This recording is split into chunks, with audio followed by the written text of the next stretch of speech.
Tom Holland devient le meilleur Spider-Man. Je suis allé voir Brand New Day au cinéma. Je te rassure tout de suite, on va pas spoiler. Au passage, si tu veux plus de vidéos dans ce style, n'hésite pas à t'abonner. Faut se le dire, hein, la dernière trilogie de Watts, c'était pas foufou.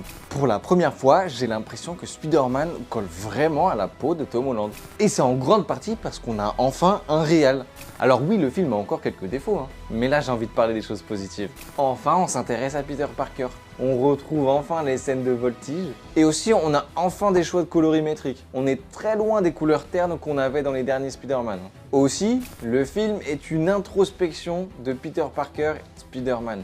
On parle de sa mutation, on parle de son corps qui change, de tout son monde qui change, de sa solitude et de comment il arrive à vivre ou non avec tout ça. On découvre aussi un antagoniste intéressant qu'on va découvrir tout le long du récit. En fait, on va avoir un côté enquête durant l'histoire et moi j'ai vraiment aimé cette direction. Ah, et évidemment, il y a de l'action. C'est le réalisateur de Shang-Chi qui a réalisé ce Spider-Man. Destin Daniel nous prouve encore une fois qu'il maîtrise les scènes d'action et de combat. Là, dans le film, tout est lisible. On comprend où on est, où sont les personnages, et surtout, le film, des fois, il ose un peu ralentir pour prendre le temps d'admirer quelques idées de mise en scène. Alors après, c'est un film Marvel, hein. C'est assez dynamique et ça ne tient absolument à tenir le spectateur en éveil. Mais je vous avoue, j'ai passé un bon moment. Mon côté fan de Spider-Man, il est très content, et mon côté un peu plus cinéphile, eh ben, il est globalement satisfait. Moi, je vous recommande d'aller le voir en salle. Le ScreenX, c'est pas la peine. C'est juste de la CGI ou de l'IA sur les côtés. Ça va pas vous apporter grand-chose.